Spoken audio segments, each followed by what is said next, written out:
Ya makanya yang diajak studi banding, yang diajak apa oleh teman-teman kita di Dewan tuh jangan tim sukses lagi, tukang parkir, tukang pala tuh aja ada studi banding. Anak-anak tamat SMA ini kan calon-calon pemalak loh, Mak. Calon-calon, kalau mereka tidak melanjutkan itu ya.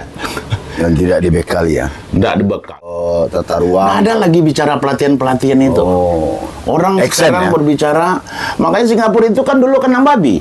Iya, ya. Tak bisa dong, Pak Tua. Tapi indeks kemadaran orang Minang kan tinggi. Tapi kemolekan Sumatera Barat itu bonus. Ini Sumatera Barat ini semuanya udah objek wisata, bro. Iya.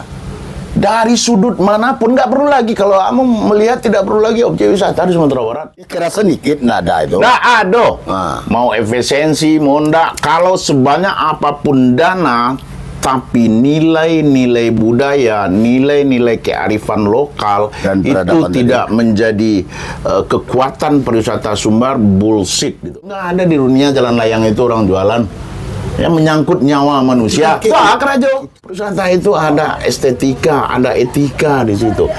Podcast kok kelaco, tapi hasilnya kan nggak ada apa nih kuar-kuar. Bukan persoalan ini. Banyak objek wisata dibangun di Sumatera Barat ini, saya pastikan lambat laun akan ditinggalkan oleh orang.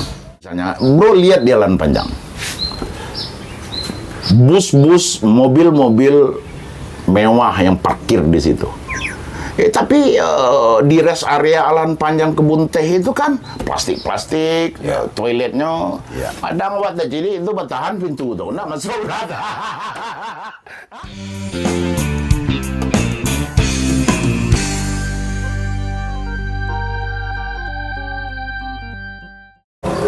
Assalamualaikum warahmatullahi wabarakatuh. Sore menjelang maghrib, kami berjumpa lagi dalam suasana halal bihalal Idul Fitri dengan tokoh luar biasa Sumatera Barat, Ranah Minang, Muhammad Zuhrizul Mete Maete, nama kerennya di kancah perkulakan Sumatera Barat. Dia adalah sosok yang tidak disangsikan lagi dalam kepariwisataan. Selamat sore, Sore, bro. Komisaris antara luar biasa, bro Toat. Pertanyaannya? Ya, bagaimana evaluasi Mete, pandangan Mete terhadap impact dari arus mudik bagi dunia kepariwisataan Sumatera Barat? Kayaknya dunia pariwisata Sumatera Barat selama Lebaran ini agak lembut dengan kedatangan para wisatawan. Agak lama.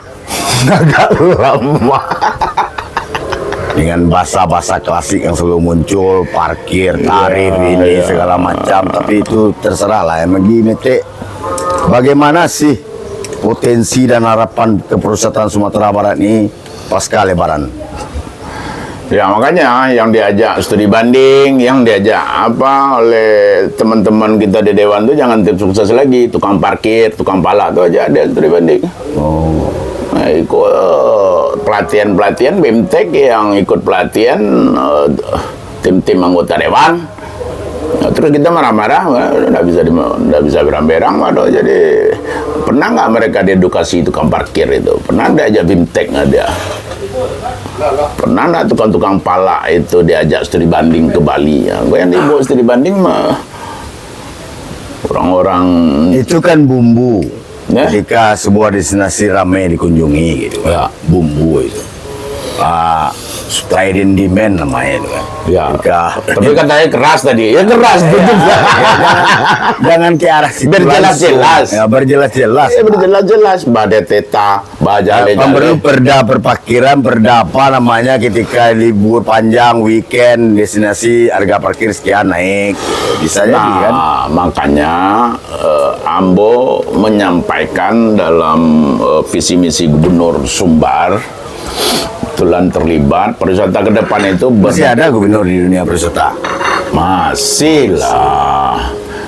Brotoart jangan salah, dari 8 juta target sekarang wisata ke Sumatera Barat itu 13 juta. Kita tetap apresiasi lah. Target 13 juta 2025. Walaupun ada polemik, itu orang kampung yang pulang ke Sumbar mau, orang kampung mau enggak, selagi dia membelanjakan uangnya dan dia tinggal di Sumatera Barat ini minimal 8 jam, dianggap wisatawan. Iya, betul. Mau dia pulang kampung, mau enggak, tapi dia ini lah. Itu teori itu.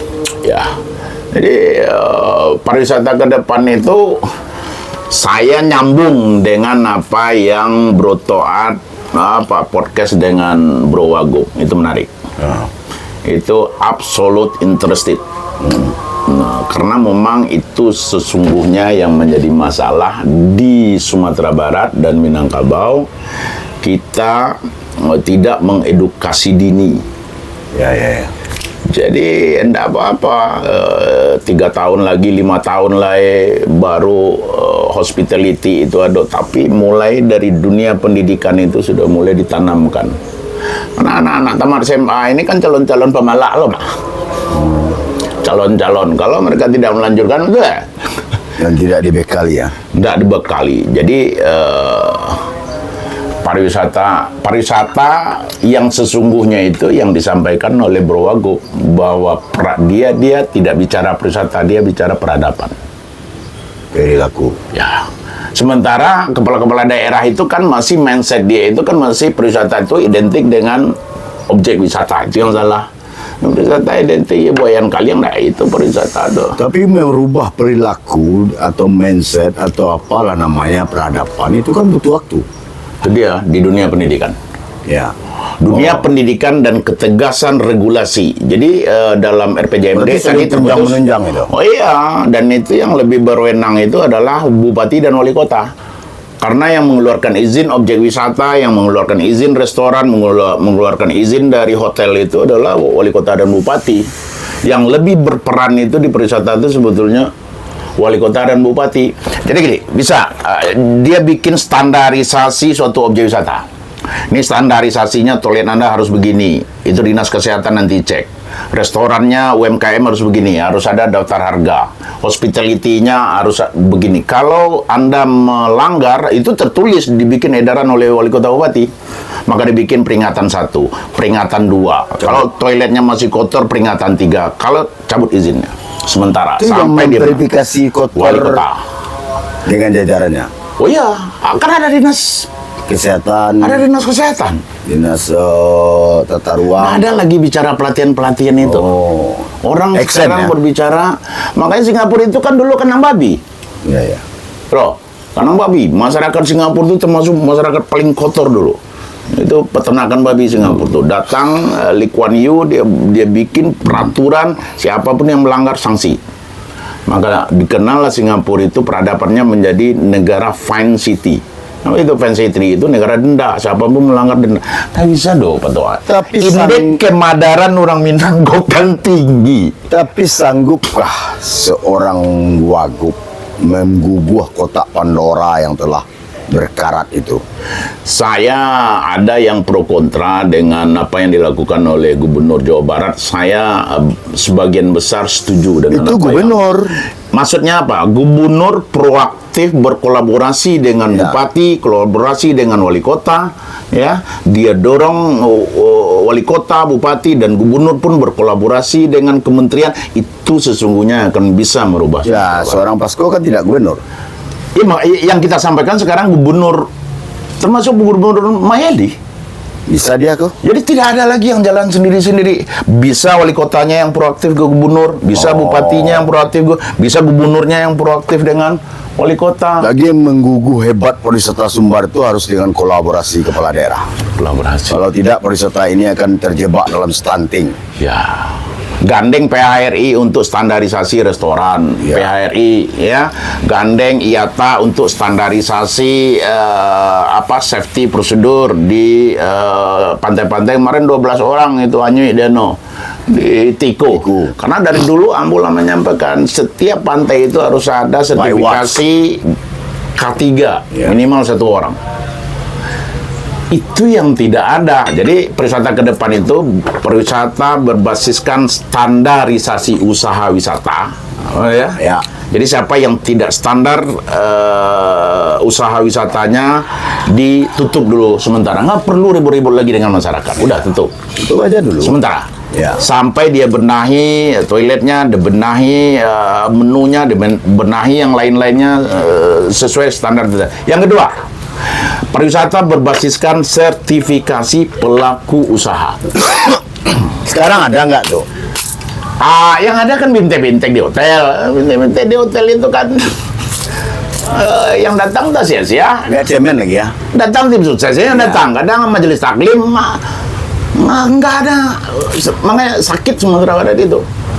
Aja dong, kita nggak boleh marah-marah dengan tukang parkir, nggak boleh marah-marah dengan orang pala. Pernah nggak mereka kita ajak teman-teman itu, adik-adik kita itu? Dan bukan di objek wisata saja. Pariwisata itu di pasar juga, yang parkir di pasar juga berhubung pariwisata. Yang tukang parkir dimanapun itu. Nah, kolaborasi gubernur, bupati, wali kota, apa yang dilakukan oleh saya melihat ketegasan. Kalau baik nggak apa-apa, kita tiru apa yang dilakukan oleh gubernur Jawa Barat. Tapi jangan lebay. Kalau saya lihat karena kadang-kadang kan terlalu lebay juga nggak boleh. Ya, tapi kan persoalannya kita bandingkan gesturnya Maelvi dengan Pasko kan bertolak belakang dalam menggas pariwisata ini. Iya, saling melengkapi. Belum lagi dinas teknis yang menunjang sektor pariwisata. Itu yang menjadi salah satu lagi, tidak seluruh apa yang diinginkan gubernur itu dilakukan oleh OPD teknis. Nah, termasuk Ini Vasco ini nanti kadang-kadang dia letih itu. Sama Audi dulu juga begini, bukan akhirnya dia letih karena OPD terkait di bawah itu dia tidak paham apa keinginan dari pimpinannya. termasuk underbo sektor pariwisata. Semua. Mulai dari TP2 Dewi, Iya. lagi yang si Pak Bu Sari ini. BPPD. Iya. Nggak jelas, hanya label-label doang. Oh, kalau TP2 Dewi 0 rupiah anggaran dari pemerintah, kita Ya, harusnya sumbangkan 15 nagari P2 untuk Dewi mengkoordinasikan, berkolaborasi dengan para pemilik pokir ini untuk menjalankan itu. itu is not. Kadang-kadang kan it's not TP2 style. Dewi ini kan sok menjadi sok menjadi underbo yang kuat dengan panding pula. Itu sudah menjadi tradisi yang boleh apapun pelatihan banyak tidak tepat sasaran. Pada akhirnya sekarang hukum alam yang terjadi. Siapa yang ingin maju daerahnya maju, siapa yang tertinggal karena kita tidak menanamkan suatu grand design pariwisata itu untuk role model Sumatera Barat ini seperti apa sih? Kabupaten Solo itu role modelnya seperti apa sih? Nah, disampaikan ke bupatinya, itu Bukit Tinggi role modelnya apa? Si Junjung role modelnya apa? Nah, sementara payung dari semuanya itu adalah peradaban. Jadi ketika pariwisata yang diusahakan, maka peradabannya lama-lama akan hilang. Terjadilah orang boda ngalo di pantai lah pakai kutang lo kini, orang anak nagari. Bukan itu pariwisata. Peradabannya hilang karena pariwisatanya yang dikejar. Tapi kalau peradabannya yang dibangun di Sumatera Barat ini, bagi kami pariwisata itu bonus, bro. Kemolekan Sumatera Barat itu bonus. Ini Sumatera Barat ini semuanya udah objek wisata, bro. Ya. Dari sudut manapun, nggak perlu lagi, kalau kamu melihat tidak perlu lagi objek wisata di Sumatera Barat. Setiap sudut Sumatera Barat ini sudah objek wisata. Kemana saja kita pergi. Kemana saja. Kita jalan ke pesisir selatan itu pantai, Nah, cuma jalan ke Singkara itu danau aja. Cuma persoalan fundamentalnya peradaban. Peradaban, perilaku. Nah, penguatan itu ada gubernur, ada wakil gubernur, ada bupati, ada wali kota. Ya, Sejauh mana dia mampu mengkolaborasikan ini? itu yang harus kita dukung bersama, mimpi besar itu. Mana lihat ini seperti di Padang ini, satu rumah adat Padang, rumah apa Kajang di Kuranji masih banyak, satu aja dianggarkan oleh APBD, itu sudah luar biasa bagi wisatawan. Bahwa dulu orang Padang itu rumahnya seperti ini. Rumah adat berapa banyak yang mau roboh sekarang. Ya. Salah satu yang menarik itu di Padang ini kita lihat. Padang. Pulau Pemuntusan. Di sana ada sunset dan sunrise. Sunset dan Ya. matahari terbenam. Ya, semuanya alam Sumatera Barat ini kalau menurut Ambo, seluruh Sumatera Barat ini adalah objek wisata. Ya. Wis mantap. Ya. Apa kaitannya dengan faktor yang belakangan ini, yaitu ada efisiensi, ada ini, apakah akan menjadi kemunduran bagi dunia wisata Sumatera Barat? Nggak ada. Ya kerasa dikit nggak ada itu. Nggak ada. Ah. Mau efisiensi, mau ndak. Kalau sebanyak apapun dana, tapi nilai-nilai budaya, nilai-nilai kearifan lokal Dan itu peradaban tidak menjadi kekuatan pariwisata Sumbar, bullshit gitu. Karena sudah sampaikan tadi, alam Sumatera Barat itu sudah, seluruh alam itu sudah objek wisata. Orang masuk ke gerbang Sumatera Barat itu sudah masuk ke kawasan wisata. Nah, tinggal manusia-manusia yang di dalamnya itu masuk, mereka ke Sumbar kiri kanan Saro. Nah, itu siapa yang menjawab?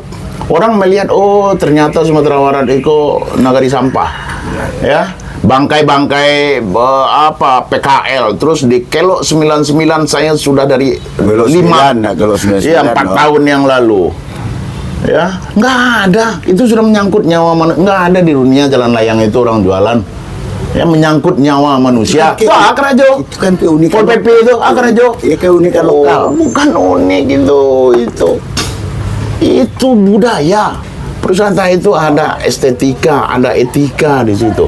Nah, tugas masyarakat apa? Bikinin nih tempat mereka, rest area, food center, satu kawasan bikin situ. Iko yang jual sate, Iko kan yang dijualnya pomi Indomie. Iko konter sate, konter soto, Iko konter sup, Iko gorengan, jus. Jadi satu kali bus berhenti di situ, apapun makanan di situ ada.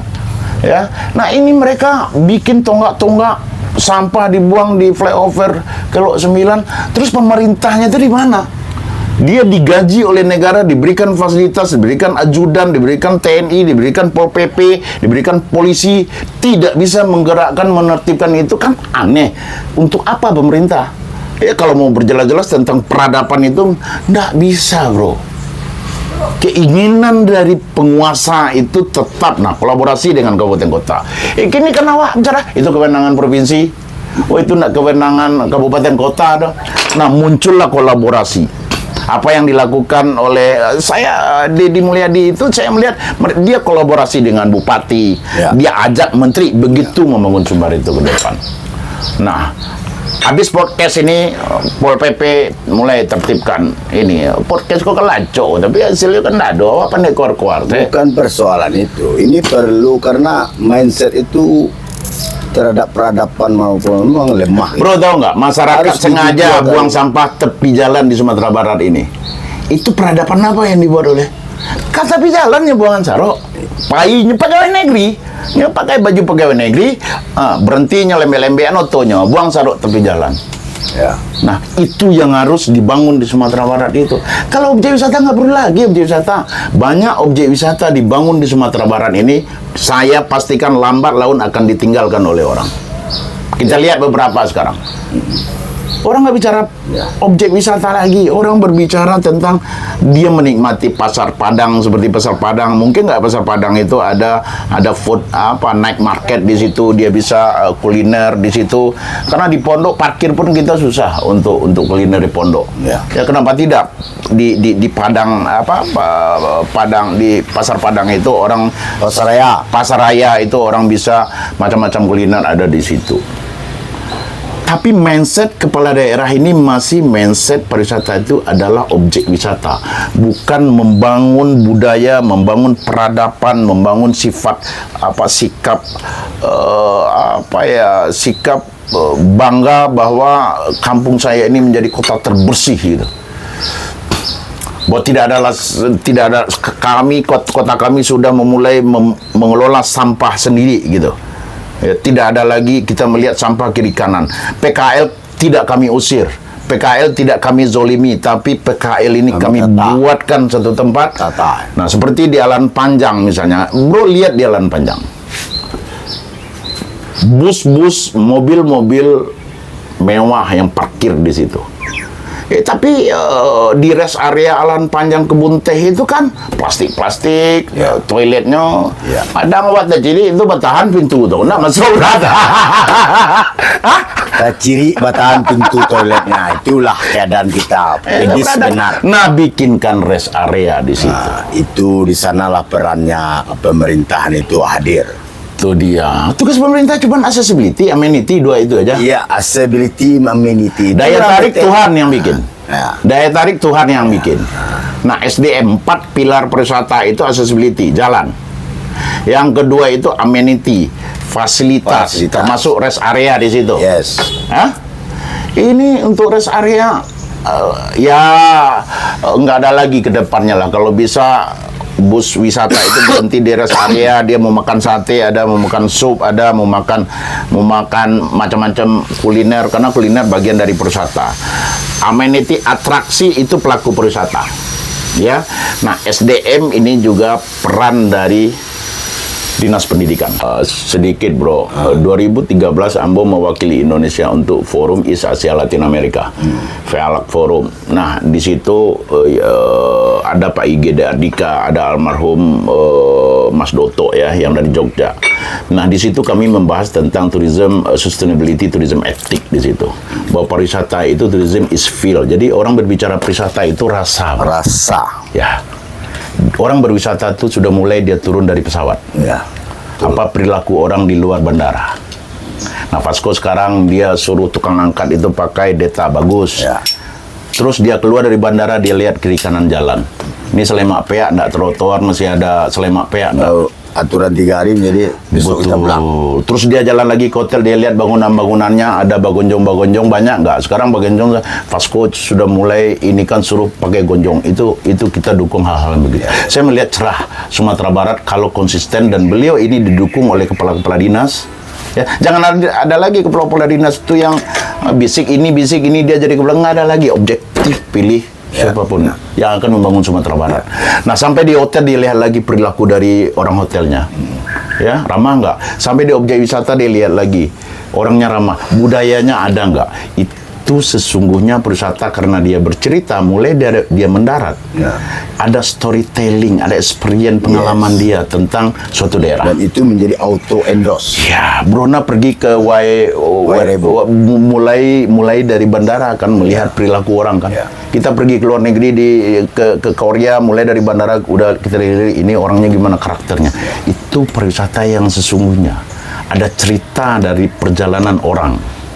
Ya, dia melihat, pergi dia ke Payakumbuh, dia lihat kiri kanan masih ada sampah-sampah kiri kanan jalan. Pergi ke tanah datar, nah berarti orang Sumatera Barat ini orang kotor. Pergi ke toiletnya, batahan di tangan, hendak sampah yuk bantu.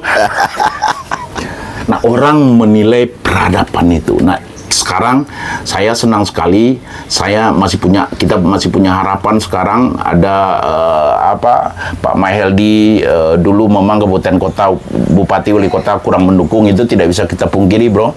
Ya, sekarang saya lihat setiap ke daerah Bapak Gubernur koordinasi dengan Bapak Bupati, kemarin saya ikut duduk bersama Pak Wali Kota Payakumbuh, Bupati 50 kota, Pak Gubernur langsung mengeksekusi sesuatu.